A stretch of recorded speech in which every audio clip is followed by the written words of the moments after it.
tardes. El día de hoy les voy a presentar el proyecto de investigación que se denomina Caracterización del síndrome de poscuidado crítico en niños que estudian en la unidad de cuidado intensivo pediátrico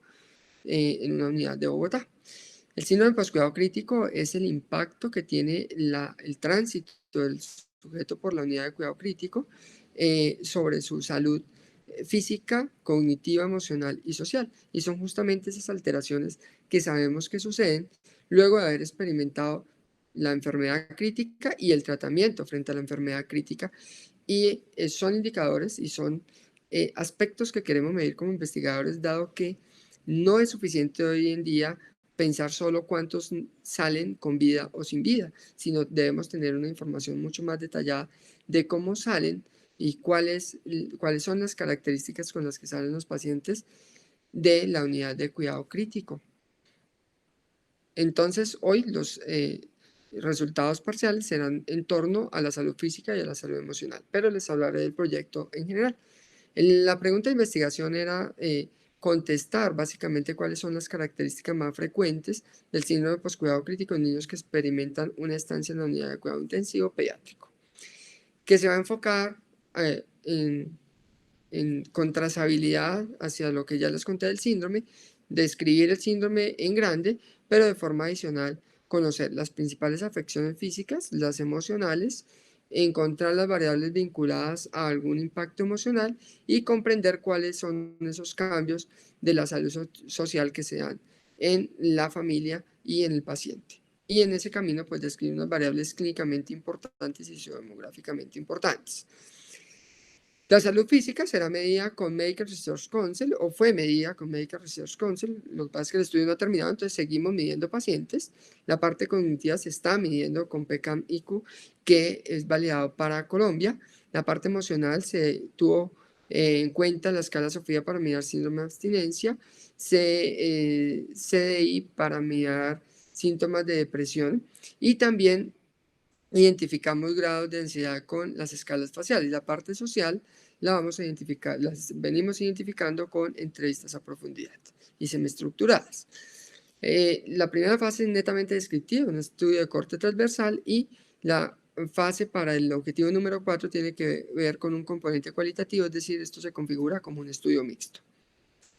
Los criterios de inclusión: niños entre 6 y 18 años, que hayan durado al menos 72 horas en la unidad de cuidado crítico, que firmen consentimiento y asentimiento informado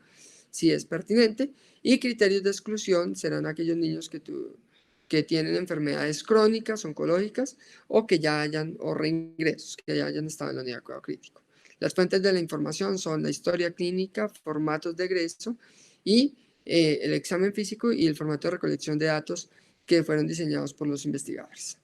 Un formato de recolección de datos de forma electrónica, donde se condensan todas las variables de los instrumentos que ya les mencioné anteriormente. Este es un formato para consignar netamente medicamentos que se les administraron a los pacientes y terapias invasivas para caracterizar esto como variables clínicamente importantes. ¿Cómo se analizaron los datos? Con medidas de frecuencia, medidas de dispersión, medidas de tendencia central y un análisis bivariado y multivariado cuando era pertinente. 66% de la muestra era masculino, pertenecientes primordialmente al estrato 2 y provenientes de Bogotá en un 80%, todos del régimen contributivo en un 88%, del régimen subsidiado tan solo el 11%, y la gran mayoría pertenecían a una familia nuclear seguido de una familia extensa. La mayor cantidad de niños que identificamos y que estudiamos son niños pertenecientes al grupo de edad menores de 1 año y primordialmente masculinos. ¿Qué encontramos frente al diagnóstico de los niños? ¿Cuáles son los diagnósticos de los pacientes que ingresamos a la unidad de cuidado crítico durante el periodo de estudio? Pacientes con enfermedad respiratoria en su gran mayoría, 73%, seguido por las partes de la torta que les presento por enfermedades mixtas, posquirúrgico, enfermedad renal, cardíaca o infecciosa. En cuanto a la parte del impacto físico, les voy a empezar a hablar del dolor, y el dolor estuvo presente, ¿cierto? Con dolor leve, moderado o severo, como notan ustedes en la gráfica, en una gran cantidad de pacientes, y esto nos llamó muchísimo la atención y luego nos va a servir para identificar en el análisis multivariado. En cuanto a las afecciones, en cuanto a la fuerza muscular, la escala Medical Research Council nos mostró que el 23% no tenía ningún grado de afección y el 18% grado 4 que se considera aceptable, pero fíjense que el resto, es decir, esta parte, el 6.1, el 3.6 y el 3.6, tenían un grado muy importante de afección y estos son los pacientes que justamente nos interesan. En cuanto a la tipificación con la escala de Sofía, encontramos que el 16.9% de los que egresaban de la unidad de cuidado crítico presentaban síndrome de abstinencia, donde los síntomas primordiales eran diaforesis, agitación, ansiedad, temblores, llanto, gestos de malestar e insomnio, y los otros que en menos proporción, pero fíjense todos los síntomas con los que egresan los pacientes de la unidad de cuidado crítico. A primera vista uno dice que el impacto emocional no es mucho cuando mira la escala de caras. Sin embargo, si ustedes revisan, este grupo de pacientes nos importa mucho, el que les estoy señalando ahora, porque ese grupo de pacientes que supera el 15% es el grupo de pacientes que tiene un impacto que fue identificado a través de la escala de las 9 caras, y esto también nos preocupa demasiado. Se hizo un análisis multivariado para mirar y revisar los grupos, donde el grupo que emergió con este análisis multivariado que más nos llamó la atención fue el grupo 7, que son los pacientes con alta medición del dolor, presencia de dolor, con síndrome de abstinencia y que se asociaba demasiado al uso de máscara de alto flujo y otras medidas invasivas como la sonda nasogástrica y vesical. ¿Qué resultados encontramos de forma primordial con la aplicación de un chi cuadrado, que fue la medida estadística, para preparar estos resultados para ustedes? Y es que justamente el dolor,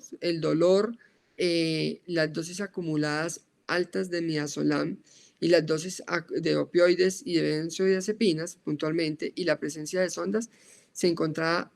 altamente asociado y estadísticamente significativo a la presencia de síndrome de abstinencia, que había un impacto a nivel muscular, sobre todo en los pacientes que tenían, que habían sido reanimados, que habían sido invadidos y que tenían dosis altas de opioides como tal. Y encontramos también que el impacto emocional se tipificó principalmente en pacientes con presencia de dolor, dosis altas de benzodiazepinas y la presencia de elementos invasivos como las sondas de alimentación y las sondas vesicales. Y finalmente, síntomas de depresión en los pacientes grandes a los que se les aplicó CDI, principalmente en pacientes que fueron reanimados y pacientes que tenían presencia de sondas y elementos invasivos como catéter central. ¿Qué encuentra uno? Pues que discute que la alta duración, la estadía en la unidad de cuidado crítico, pues sí deja unas secuelas y unas complicaciones propias de la enfermedad, que entre más estancia en la unidad de cuidado crítico se asocia con mayor presencia de secuelas, que el entorno terapéutico implica también un impacto sobre la salud de los pacientes y que la presencia de dolor es algo que fue reiterativo en todo el estudio en los pacientes que actualmente van medidos. Medicamentos como el becuronio, fentanilo, morfina y midazolam se encuentran asociados a la presencia de síndrome de abstinencia y el impacto a nivel físico, según lo que cuantificaron las escalas. El compromiso de la fuerza tiene que ver mucho con el hecho de haberse recibido soporte ventilatorio, manejo de medicamentos en infusión continua, es decir, de pseudoanalgesia. Definitivamente tenemos que pensar en la prevención de síndrome de abstinencia en lo que llevamos del estudio, con la suspensión rápida y temprana o prematura de las infusiones de opioides y de benzodiazepinas, dado que identificamos esto como el principal factor a la presentación de síndrome de abstinencia y de impacto físico. Y hay que por supuesto, prestar mucha atención en sintomatología como la que les presento en el último cuadro: agitación, temblores, llanto inconsolable, sudoración, ansiedad, insomnio y dolor, que son los principales síntomas, los que probablemente muchas veces son subestimados, dado que se presta mayor atención a la enfermedad como tal y no a este tipo de síntomas derivados del tránsito por la unidad de cuidado crítico. Cuanto a las alteraciones emocionales, definitivamente hay que pensar en el retiro temprano de dispositivos no necesarios y el destete rápido de opioides y benzodiazepinas, dado que lo encontramos asociado estadísticamente y que fue estadísticamente significativo frente al aspecto emocional. El del trabajo interdisciplinar, pues es definitivamente la propuesta y una manera de prevenir este impacto emocional en los pacientes